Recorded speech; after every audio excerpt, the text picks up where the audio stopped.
그 대신 제가 조건을 걸었습니다. 내가 직접 만장은 쓰겠다. 만장이 뭡니까?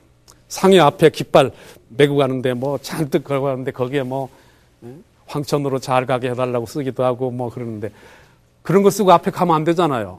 교회에서. 그래서 제가 만장은 내가 쓰겠다. 그 다음에 만장 뒤에 내가 가고 성경책을 들고 내 뒤에 상해가 오는데 요령을 흔들면서 뭐 곡을 하면서 오면 안 된다. 집사님들이 전부 양복 입고 꽃상현을 메고 찬송을 힘차게 부르면서 가야 된다. 그 다음에 상해 뒤에 유족들이 따라오는데 곡하면서 오지 말고 기쁜 얼굴로 오라 그랬어요. 그랬더니 그렇게 하겠다고 그래요.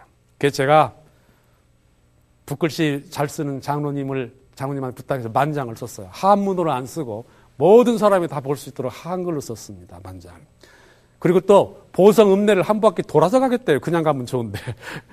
그래서 모든 사람이 봐야 되기 때문에 거기 만장을 뭐라고 썼느냐면 한글로 나는 부활이요 생명이니 나를 믿는 자는 죽어도 살겠고 그랬었어요. 큰 글씨로 누구나 다 보게. 그리고는 만장을 하나만 만들었습니다. 굉장히 크게 만들어서 펄렁거리게 하고 앞에 가고 제가 뒤에 성경을 들고 따라갔습니다. 그 뒤에 찬송가를 부르면서 집사님들이 상해를 메고 갔어요. 보성 읍내를 한 바퀴 쭉 돌았어요. 많은 사람들이 길가에 가다 말고 서가지고 이게 도대체 무슨 장례냐? 그 다음에 만장이 한글로 그전에는 못 읽다가 이제 한글로 써있기 때문에 다 읽어요. 저게 뭐냐? 나는 부활이요 생명이니 나를 믿는 자는 죽어도 살겠고. 다들 읽어봐요. 제가 그 펄럭거리는 성경 말씀 뒤를 따라가면서 말할 수 없는 감격을 느꼈습니다. 여러분. 이것은 죽음의 행렬이 아니구나. 이건 슬픈 패배자의 행렬이 아니다. 이것은 정말 승리의 행렬이다. 죽어도 살겠고.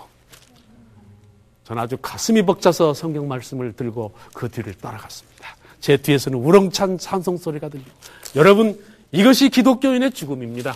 이것이 하나님의 자녀의 죽음이고 내가 너를 친구로 담고 내가 너를 반드시 깨우리라 예수님께서 약속하셨습니다.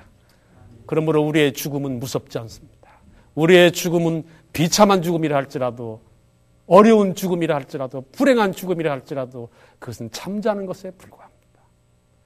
그날 아침 주께서 재림하시는 그날 우리는 환한 웃음과 불멸의 몸을 입고 우리 주님을 만날 것입니다. 제가 한번 우리 학생들 데리고 수해복구를 갔습니다. 저희 강원도 이렇게 이 뚝이 터져가지고요. 밑에 마을을 쓸어버렸어요.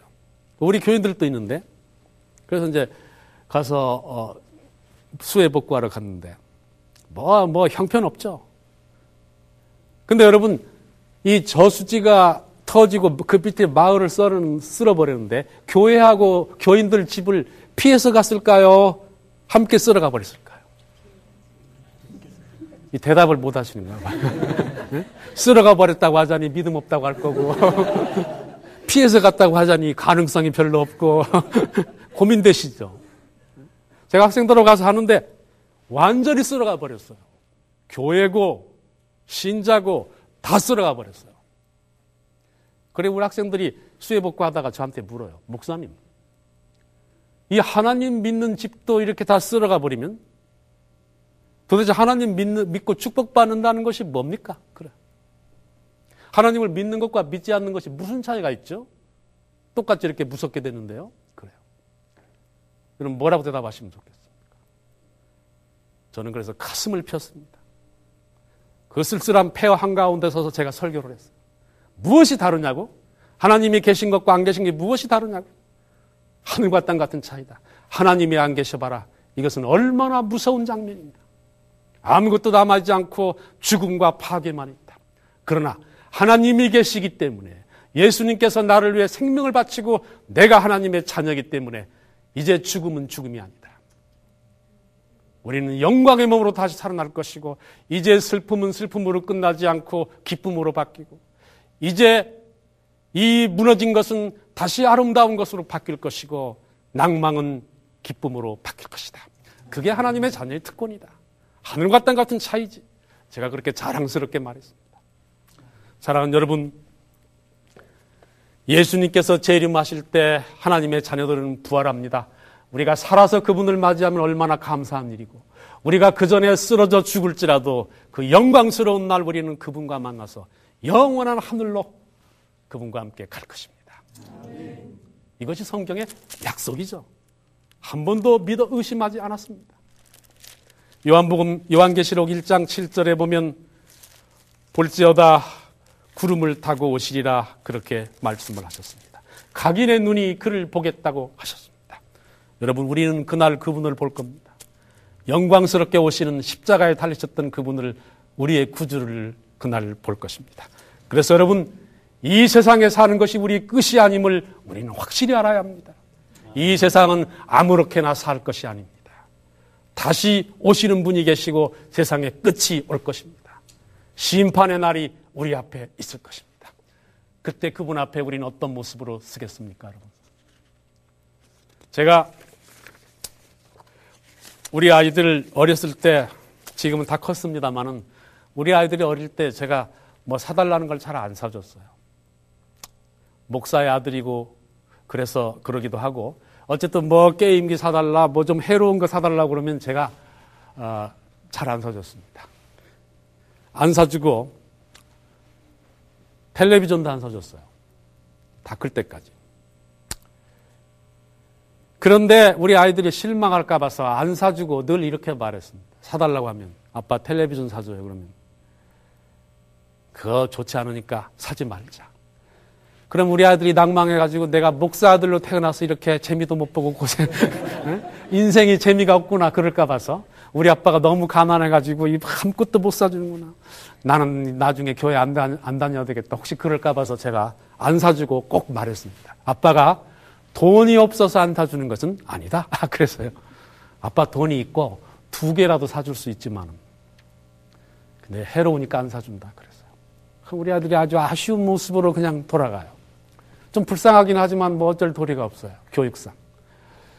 그런데 한 번은 둘이 뭘 보다 왔는지 둘이 막 숨을 헐떡거리며 오더니 아빠 우주복을 사주세요.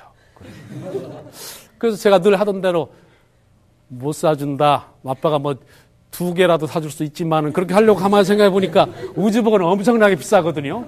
그런 말 하면 거짓말 될 것 같아요. 2개 사준다고.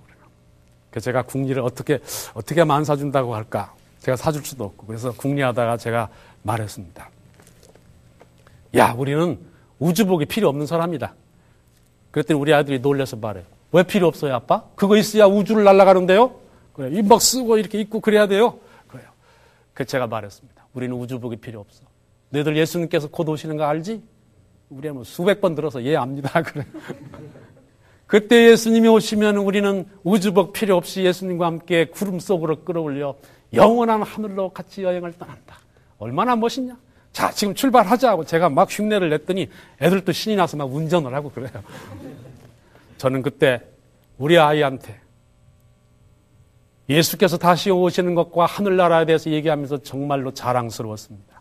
우리 아이들이 어떻게 되느냐고 물을 때 모른다고 말하지 않고 영원한 천국을 말할 수 있음을 정말로 자랑스러웠습니다. 인생은 나그네 길이다. 어디서 와서 어디로 가는지 모른다. 그렇게 말하지 않고 주님께서 오시는 날 우리는 그분을 만나서 이렇게 살지 않고 세상은 이 모양으로 끝까지 가지 않고 반드시 끝나고 우리는 그분과 함께 영원한 나라에서 산다. 그렇게 말할 수 있는 것이 자랑스러웠습니다. 우리는 우주에서 먼지 같은 존재다. 언제 어디서 왔는지도 모르고 우리는 사라진다. 그렇게 말하지 않고 우리 인생의 목적과 끝과 목적을 말할 수 있는 아버지가 된 것이 그때 저는 정말로 자랑스러웠어요. 제가 이렇게 얘기했더니 3,6대 학생들이 저는 잘 들을 줄 알았더니 다 듣고 난 다음에 말해요. 목사님, 아직도 그런 유치한 이야기를 믿으십니까? 그래. 그래서 제가 정색하고 말했어요. 안 믿는 것이 유치한 것이다.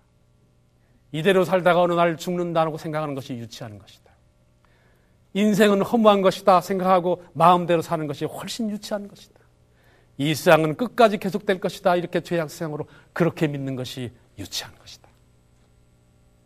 이 세상은 반드시 끝이 있고 하나님의 아들은 다시 오실 것이고 영원한 생명과 천국과 아름다운 삶이 우리를 기다리고 있다고 믿는 것이 왜 유치한 것이냐.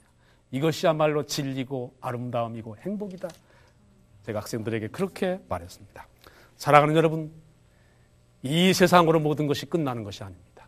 그러면 우리는 살 때 잘 살아야죠. 노세 젊어서 노세 할지 모릅니다. 어느 날 죽으면 끝이면. 그러나 그것이 아닙니다. 이 세상을 얼마나 우리가 하나님의 자녀로서 진실되게 살았느냐에 따라서 우리는 부활하여 그분과 함께 영원한 나라에서 지금까지 꿈에도 생각지 못했던 새로운 삶을 살게 될 것입니다. 여러분, 오늘 여러분 결정하십시오. 여러분의 삶을 어디에 두겠습니까?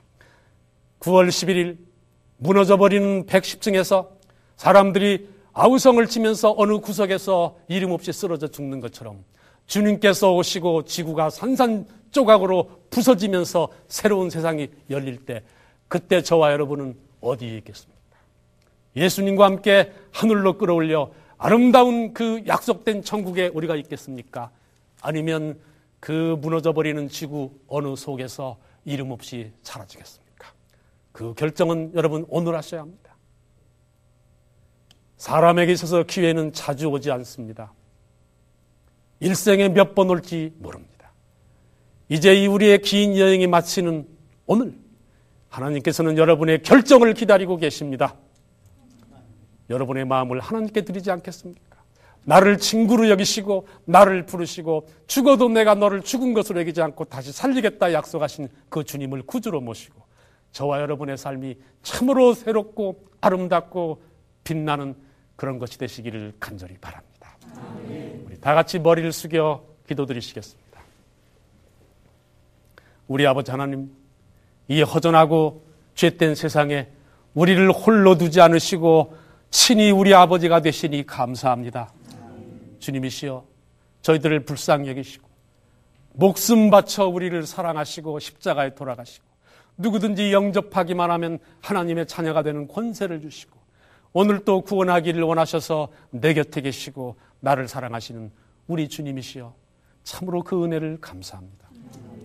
나를 친구라 부르시고 우리가 죽어도 내가 반드시 깨우리라 약속하신 주님, 주님께서 오시는 그날 우리가 살아서 주님을 영접하든지 죽었다가 다시 부활하든지 예수님의 얼굴을 볼 수 있게 하여 주시옵시고 주님께서 예비하신 나라에 이 세상이 끝날 때 우리도 함께하게 하여 주시옵소서. 우리들의 피곤한 삶, 우리들의 이 방황, 우리들의 걱정과 근심, 우리가 하늘을 우러러볼 기력도 없을 때, 우리가 입술을 떨며 말 한마디 할 수 없을 외로운 순간에 우리 곁에 계셔 주시옵소서. 우리의 모든 소원을 들어주시고 우리를 자녀 삼아 주셔서 영원한 생명을 허락하여 주시옵소서. 우리 구주 예수님의 이름으로 간절히 기도 올립니다.